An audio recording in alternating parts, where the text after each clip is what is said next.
Hello viewers, my name is Ogodino Uche Jude. Welcome to this online classroom.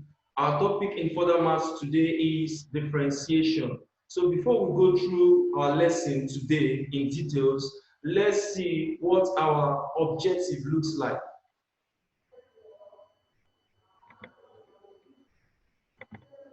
So by the end of the lesson, the student should be able to explain the concept of derivative, differentiate explicit functions, differentiate implicit functions.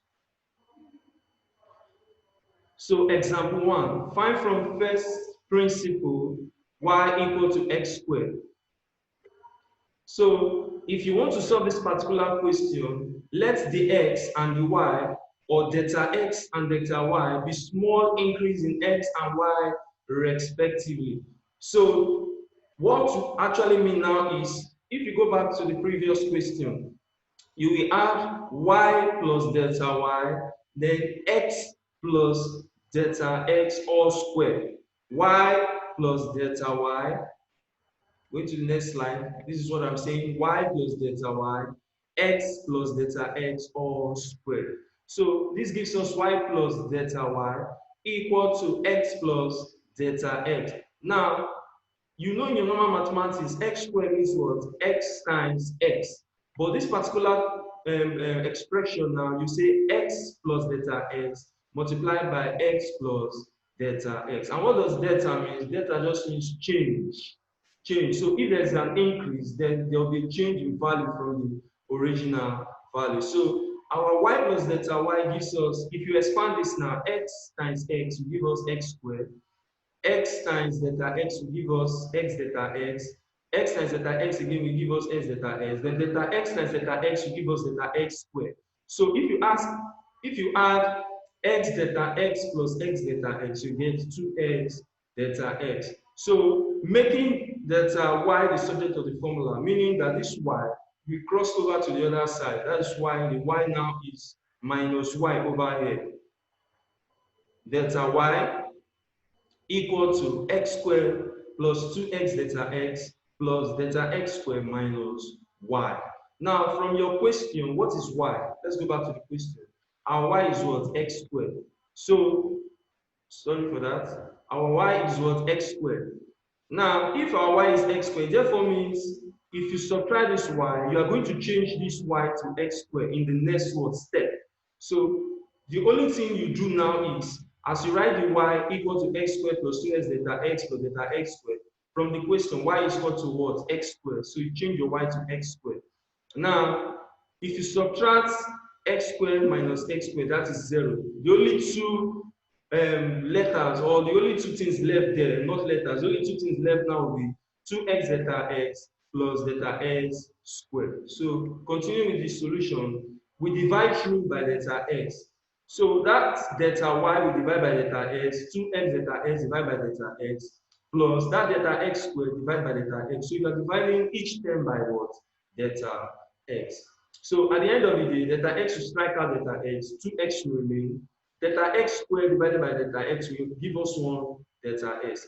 Now, as delta y over delta x approaches the limit 0, meaning anywhere you see what? Delta x, put what? 0. So it then changes our delta y to delta x, now change to the language of differentiation, the y over the x.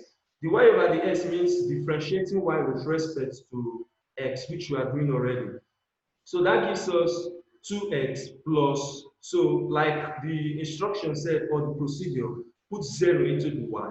Then if you put 0 here, 2x plus 0 gives us 2x. So that's the answer to the first one.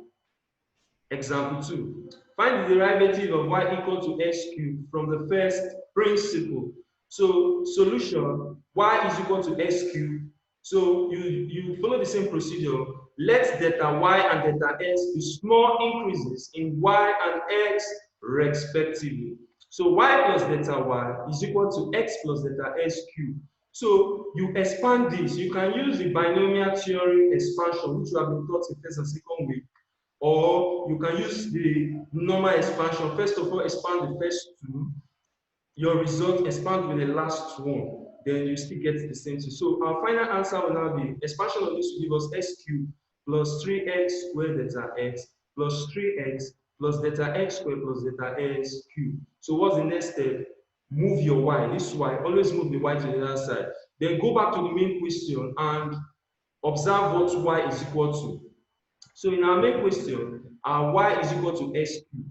So going to the next slide, you change that y equal to x cubed, you change that y to x equal to x cubed, like as the way you are seeing it here. So delta y over delta x is the next step now. That means you are dividing through by what? Delta x. So divide each term by delta x, both the one on the left hand side and the one on the right hand side. So strike delta x divided by delta x, you get 3x squared. Now 3x delta x over delta x, it remains once delta x. Delta x cubed divided by delta x, that will give us delta x squared. So following the same procedure, as delta y over delta x approaches the limit 0, meaning anywhere you see the y, put your 0. So if you go back to this particular part of the solution, put 0 here, put 0 here. So anything times 0 gives us 0. So the only term that will remain is what? 3x squared. Going to the next slide. Example 3. Find the derivative of y equal to 1 over x from first principle.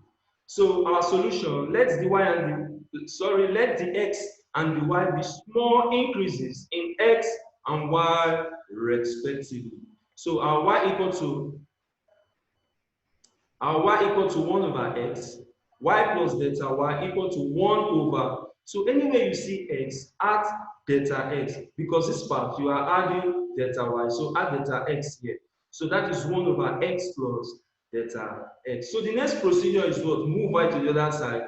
Then what is y? From the question, y is 1 over x. So finding the LCM of the left hand side, this is the left hand side, this is the right hand side. So find the LCM of this. Our LCM is x delta x and x. Our LCM is x delta x and what? X. So if you have done that correctly, at the end of the day, the numerator will be x minus x delta x all over. The denominator will be x all over x plus delta x. So opening the bracket, x you subtract x remains delta x. The denominator, you leave it that way. Now, divide through by delta s. If you divide this place by delta s and you divide the next line by delta s, it therefore means the only place delta s should affect is the upper part. If you divide by delta s, that will give us 1 over delta s. So delta s should strike out this delta s. It remains minus 1. Then the denominator remains the same. The numerator becomes minus 1 because delta s strikes delta x. So you know the next step now, limit 0. Then delta y over delta x changes to the y over the x. Then when you put, anywhere you see delta x, put your 0. Then what remains here? X. So x times x will now give us what? X squared. So this is supposed to be minus 1 over x squared, not minus 1 over x. Sorry for that. So minus 1 over x squared is the right answer. Now, the next formula is general differentiation formula. The general formula for differentiation, the first one we just applied is called first principle, differentiating using the first principle. That was the principle in use before the general formula was what? Introduced. So the next technique of differentiation is what? Using the general formula for differentiation. And it's giving us, if you are giving y equal to a, which is a coefficient, raised to power x, a multiplied by x, raised to power n, or the power is n. Then if you are differentiating y with respect to s, that means the y over the x. You bring this n down, a at n minus 1. So let's apply to example 2, or rather general example 2. Find the derivative of each of the following. Find the derivative of each of the following. Our first one is x raised to power 7, x raised to power half, 1 over x cubed, 3, that's that's cube root of x squared. Let's go by it again. X raised to power 7, x raised to power half, 1 over x cubed, and cube root of x cubed, or x squared. Now, the first solution, y equal to x raised to the power 7, very simple. Bring your 7 down. Then following the formula, x7 minus 1. You bring the 7 down, subtract 1 from the power, you get 7x raised to the power 6. Going to the next one, bring your half down. This is example B, and that's the solution. So bring the half down, then the half remains up there. You brought it down, but it remains. Then 1, it will subtract 1. So if you look for the LCM of this power, half minus 1 will give us minus half. Now, from your law of indices, anything raised to power half is 1 over that thing. Meaning, if you have, let's say, 1 over x squared, that gives us x raised to power minus 2. It therefore means x raised to power minus 2 is also 1 over x squared. So, this x raised to power 1 over 2 will give us 1 over x raised to power half. When you write 1 over half, then the subtraction or the minus sign disappears. So that gives us half times 1 over x squared. So our answer will give us half x raised to power half. And from the law of indices, anything raised to power half is square root. So that's why this one converts to what? Half square root of x. So our question C, y equal to 1 over x cubed. If you want to solve this effectively, you need to convert to negative index. So x is equal to, y equal to x raised to power minus 3. Bring your minus 3 down, then subtract minus 1. So minus 3, then that's minus 3 is the coefficient. This is our x. Minus 3 minus 1 will give us minus 4. Going to the next question, y equal to cube root of x squared.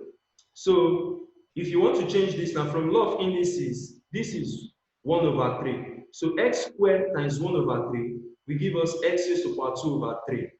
Now, bringing this one down, this one comes down, it becomes 2 over 3. X 2 over 3, that's the power 2 over 3 minus 1 over 1. Looking for the x here, that will give us 2 minus 3 over 3. This, mind you, these are the power. Then 2 over 3 x 2 minus 3 all over 3 gives us 2 over 3 x raised to the power minus 1 over 3. So if you apply the law of indices here also, you introduce reciprocal or you introduce 1 over x raised to the power 1 over 3. Then the minus sign goes off once you've made it 1 over. Multiplying this by this, that gives us 2 over 3x raised to the power 1 over 3. Now, this actually means anything raised to the power 1 over 3 means cube root. So it changes to cube root. This part changes to cube root of x. So our final answer is 2 over 3 cube root of x, or 2 over 3 invisible multiplication or times cube root of x. That's our final answer. So with this, we come to the end of the lesson. So with this, we have come to the end of today's lesson on differentiation. I hope I was able to make you understand how to use differentiation formula and first principle to actually solve questions on differentiation. So until we meet again in another further maths classroom, keeping safe. Stay blessed. God bless you all. Ciao.